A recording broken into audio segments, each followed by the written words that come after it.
لهلا ما دقنا شي من طبخك. اي مو على راسي مرت عمي، تكرم عينك. اليوم هي الطبخه خليني انا طبقها وبعدين احكمي على طبخي. واذا ما طلعت طيبه؟ اي مو هلا بتحكمي مرت عمي، دوقيها وادعي لي. طيب لنشوف. شو طيب الاكل يا عمو؟ ان شاء الله هنا وعوافي تقبرني. فعلا طالع معك الاكل غير شكل اليوم. كنتي دلال حبيبتي هي اللي ساعدتني.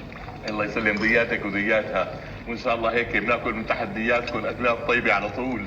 طالما كنتي دلال بتساعدني كل يوم حتاكلوا اكلات طيبه ان شاء الله.